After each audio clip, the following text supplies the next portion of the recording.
Welcome to Germany, turn 4. Germany has 52 IPCs to spend. They're going to use 11 IPCs to fix the damage to the Normandy, Bordeaux, and southern France factories. And then they're going to use the remaining 41 to purchase, I think it's nine infantry, 2 mechanized infantry, and 2 tanks. So that's 12, and 8 is 20. 20, oh sorry, that'd be 7 infantry, sorry. 41. 7 infantry. Miscounted that. Okay. So they will be declaring some attacks, all on Russia. So let's have a look at some of them. First and foremost, they will be doing kind of an amphibious assault, because what they're going to do is they're going to send one of these boats over to 126, pick up 2 guys from Finland, bring them back, and hit Karelia. The other 3 guys from Finland will just hit it by land. And the reason they're doing this is so they can use the offshore shots of the cruiser and battleship. One of the 2 planes from the carrier, the attack bomber, is going to be attacking Karelia as well. There'll be a walk-in to Archangel from the infantry in Nenetsia. The artillery in Nenetsia will hit Vologda, along with a fighter plane from the carrier here. And then the 2 tanks are going to blitz. One of them is going to go through the Urals and end up in Novosibirsk. The other one's going to go through the Urals and end up in Tunguska. Other attacks all along the Russian frontier. Baltic states will be attacked with 2 infantry, 1 artillery, 1 tank from eastern Poland, along with 2 mechanized infantry from Germany. Belarus will be attacked with 2 infantry and an artillery from eastern Poland. Bessarabia will be attacked with 2 mechs, 1 artillery, and 1 tank from eastern Poland. And then western Ukraine is going to get the bulk of the eastern Poland forces. Basically, everything else in eastern Poland is going to hit western Ukraine as hard as it possibly can. So, I think that's all the attacks. So let's roll some dice. For the attack on the Baltic states, the Germans are coming in with 2 infantry, 1 unsupported mechanized infantry, and 1 mechanized infantry supported by an artillery and a tank. So that's 3 1s, 2 2s, and a 3. And they got 2 hits, and that's all they needed. Russians defend with an infantry and an artillery and get no hits. So they will not inflict any casualties on the Germans. For the attack on Belarus, the Germans are coming in with an unsupported infantry and an infantry supported by an artillery. 2 hits. They only need 1. Russia defends with a single infantry and hits. So the Germans do lose an infantry taking Belarus. For the attack on Bessarabia, the Germans are coming in with an unsupported mechanized infantry, and mechanized infantry supported by an artillery and a tank. So a 1, 2 2s, and a 3. 2 hits, and that's all they needed.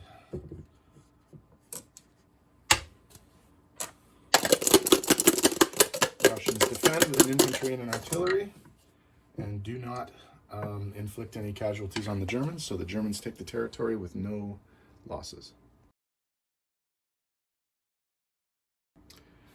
All right, this is a bit of a laugher, but the attack on western Ukraine is 19 infantry at 1, 3 unsupported mechanized infantry at 1, 2 mechs supported by 2 artillery at 2, and then 10 tanks. So this is kind of a laugher. Obviously, they're going to get a hit. 1, 2, 3, 4, 5, 6, 7 hits. So they only needed 1. That was really easy. This was a bit unnecessary, but you know, I want to do things by the book, so hypothetically, I mean, hit.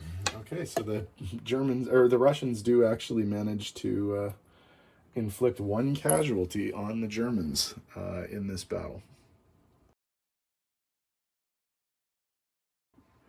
This is the attack on Vologda. The Germans are coming in with an artillery unit and a fighter from the carrier Graf Zeppelin. And that's both hits, so they only need one. Russians defend, miss. So they do take the territory and they don't have to lose any pieces doing it.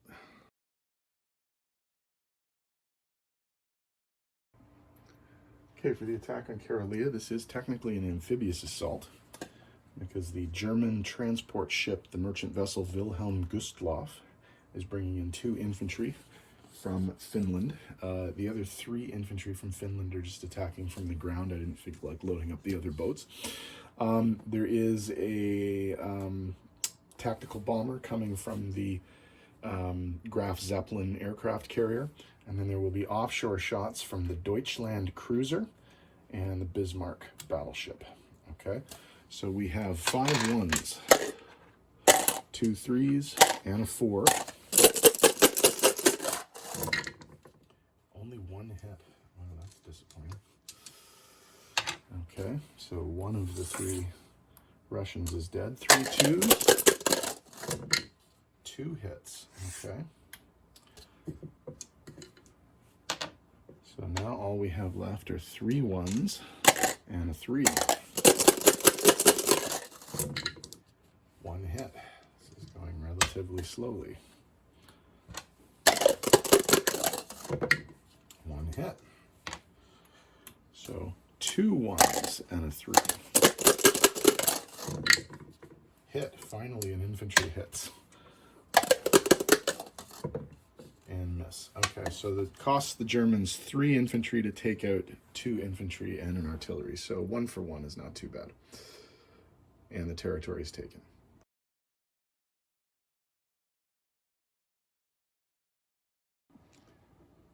Non-combat moves for the Germans. The anti-aircraft artillery in France is going to move to Normandy, Bordeaux.